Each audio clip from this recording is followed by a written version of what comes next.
Fala galera vascaína, mais um vídeo aqui no canal para te atualizar aí com um giro rápido das últimas notícias do Vascão. Falo para você não sair desse vídeo que vamos trazer aí novidades do Vasco, né? Depois aí da vitória, né? 2-0 em cima do Cuiabá, vitória importantíssima. Agora o Vasco se prepara para o clássico aí contra o Botafogo, o Caldeirão vai estar fervendo.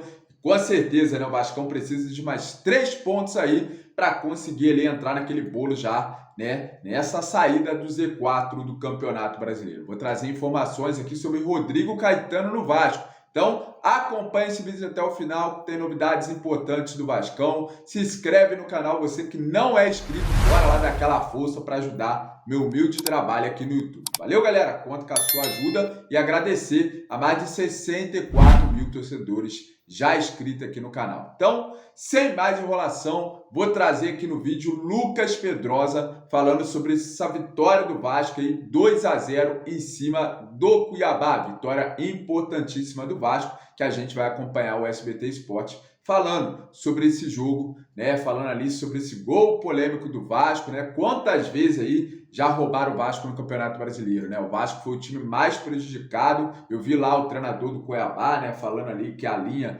deveria ser medida de outra forma. Então, vou trazer aqui o Lucas Pedrosa detalhando aí, falando sobre esse gol, né, do Vasco ali, polêmico. E daqui a pouco volto com mais notícias do Vascão. Galera, bora lá ver, né, o que o SBT Esporte falou dessa vitória importantíssima do Vascão, desses 3 pontos importantes do Vasco. Bora lá comigo acompanhar agora, galera. Ô Pedrosa, vamos falar do gol do Vasco? E aí ficou, por que eles escolheram essa câmera do VAR? Tava impedido, não tava impedido. Você falou e vai falar também que você achou que foi inconclusivo, né? Eu achei sim o impedimento, mas a gente vale lembrar aqui uma coisa. A gente tem que se preocupar, e aí você que é torcedor, para onde estará apontada a seta no rodízio de erro de arbitragem a cada rodada. E aí, se a gente pensar o quanto o Vasco já foi prejudicado, e assim, eu não tenho esse número, mas eu não tenho... Mais de 5 lances diretos de gol. Eu não tenho a menor dúvida que ele foi mais prejudicado do que beneficiado com o erro. Eu não tenho sombra de dúvida que isso... E só de pênalti aí já vou dizer. Pode botar ainda no Pedro Raul, no Vasco da Gama, Gabriel e depois Peck, não deram no Peck. E Orediano. Então só a gente... Gol anulado do Paulinho com interferência do VAR, que não poderia ter acontecido contra o Palmeiras. Isso. Contra o Red Bull...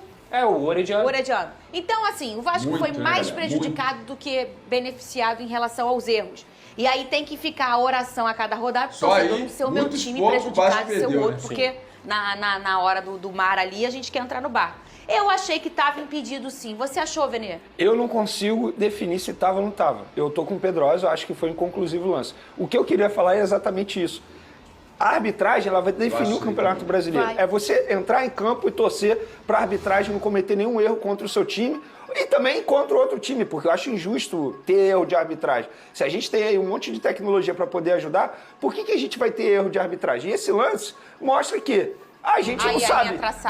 Você pensa de uma maneira, eu penso de outra, e é isso. Mas eles conseguiram atrapalhar a única regra óbvia do futebol. E a gente, há 5 anos atrás, a gente nunca debateu o impedimento. A gente nunca falou assim, eu acho que foi, eu acho que não foi. Sempre foi debatido, Fernando. Não, a linha que o Plim Plim traçava era ou não era? Então, mas isso é errado. Sabe por quê? Tiveram muitos lances que eram ou que não eram, só que não levavam em consideração uma coisa chamada paralaxe. E eu acho que o grande problema de ontem foi não ter uma câmera decente para que os árbitros traçassem a linha. Porque essa câmera aí, Fernanda, ela parece que o Sebastian está impedido por milímetros, por centímetros. Só que ao mesmo tempo, a gente não tem uma visão da paralaxe, que é o que o computador faz, que consegue ajustar exatamente o posicionamento da câmera e que a olho nu a gente vai achar que está impedido. Parece que a linha está torta. E parece que a linha está torta, porque... Eu tenho a impressão que a linha está torta. O ser humano não tem capacidade para fazer isso aí, e quando você não tem uma câmera decente, esse é um tipo de problema. Então o que a CBF tem que fazer? Investir também em tecnologia para botar uma câmera decente para que os árbitros, que são horríveis, eu já falei isso aqui, eu nunca acreditei em teoria da conspiração, e se o Vasco foi beneficiado ontem, é mais um motivo para eu falar aqui. Eles são horríveis, eles são terríveis, e mais uma vez a gente teve um erro no Campeonato Brasileiro. Então por que eu considero inconclusiva? Justamente porque existe uma coisa chamada paralaxe, que é a olho nu, que o ser humano não tem capacidade de calcular. Agora eu pergunto o seguinte, a arbitragem, né, vergonhosa, né? Quantas vezes, quantos pontos o Vasco já perdeu né, galera? 5 direto ali, que eles lembraram ali, né? Veja só, contra o Palmeiras, o Vasco era para ter conseguido lá uma vitória, né? Anularam lá o gol do Paulinho. Então, várias outras vezes, né? Se a gente for falar aqui em relação a VAR, né? O Vasco aí já foi até rebaixado devido lá àquela linha contra o Internacional, né? O VAR ficou descalibrado. Então, muita coisa. O Vasco é muito prejudicado, né? Por causa dessa péssima arbitragem, lixo do futebol brasileiro, galera. Agora vamos falar aqui sobre os torcedores do Boca, né? O Boca aí que treinou no Moacir Barbosa, tá dando o que falar, né, galera? O Boca aí, torcedores do Boca invadem em torno do São Januário. Vamos dar uma olhada aqui, ó.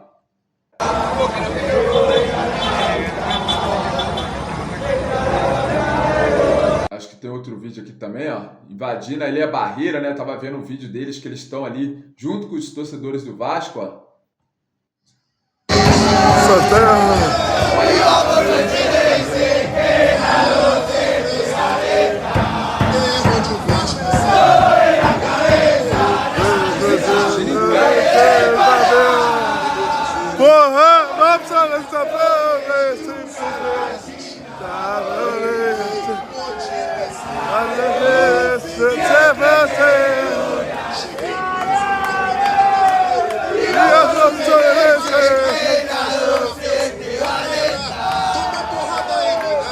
Os torcedores do Boca ali, né?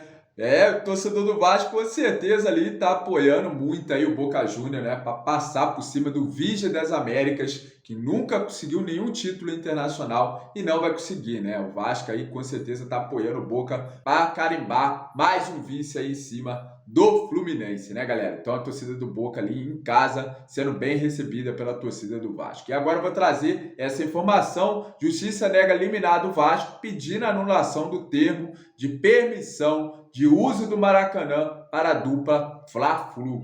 Há essa permissão do uso, né, para o Flamengo e o Fluminense, mas vamos aguardar aí até o final do ano que vai sair coisa boa, né? Finalmente ali o Vasco podendo entrar também no Maracanã, que é o seu direito, o Vasco poder jogar no estádio que é do povo, né? Então vamos aguardar aí a decisão oficial, né, sair, porque aqui a permissão, o Vasco foi negado, foi a liminar que o Vasco pediu para anular ali o termo de permissão de uso da dupla Fla-Flu, mas não foi concedida, né, galera? E agora eu vou trazer a informação que saiu aí, que deixou o torcedor vascaíno animado. Rodrigo Caetano é nome cotado para substituir Paulo Brax na temporada de 2024. É isso mesmo. 777 já tem um favorito para o cargo, né? Paulo Brax aí que não vai ficar no Vasco para a temporada de 2024, graças a Deus. Estão citando ele até lá no Atlético Mineiro, né? Lá que vai ter a SAF, né? Estão querendo levar o Paulo Brax para lá. Que leve, pode levar à vontade o Paulo Brax, né? Que ele tenha boa sorte lá no Atlético Mineiro, que pelo amor de Deus no Vasco, sem condições nenhuma, né? Porque esses jogadores que chegaram no segundo turno, que estão aí ajudando o Vasco, foi tudo a pedido do treinador Ramon Dias, né? Que teve que fazer seu papel de treinador, né? E também de diretor de futebol por causa da incapacidade desse senhor aí chamado Paulo Brax, que fez péssimas contratações, principalmente ali ele com o Abel, né? Quando colocou o Barbieri dentro do Vasco. Então, né, galera, é brincadeira. Aí tá aqui, ó, Pedrinho, que é gerente no Vasco, o candidato Pedrinho, que é Rodrigo Caetano, mas ele ganhou a eleição já, Pedrinho? O próprio Edmundo, que é a cabo eleitoral do ex-jogador, afirmou publicamente que o presidenciável vai conversar com o gerente caso seja eleito. Então, mas o Pedrinho ainda não foi eleito, mas a 777 já mira o Rodrigo Caetano desde o início da temporada, só que o Rodrigo Caetano é bem certo, né? Tinha um contrato com o Galo, né? Agora no final do ano ele tá saindo, pode sim assumir o Vasco aí, né? Para ser o diretor de futebol do Vasco da Gama. Quero saber sua opinião, o que você acha aí, Rodrigo Caetano no Vasco, seria uma boa no lugar do Paulo Brax? Deixa aí seu comentário, usa o nosso espaço aqui do comentário para deixar a sua opinião. Valeu, galera, fique com Deus e até o próximo vídeo aqui do canal Vascão Gigantes do Rio. Tamo junto, valeu, galera, fique com Deus.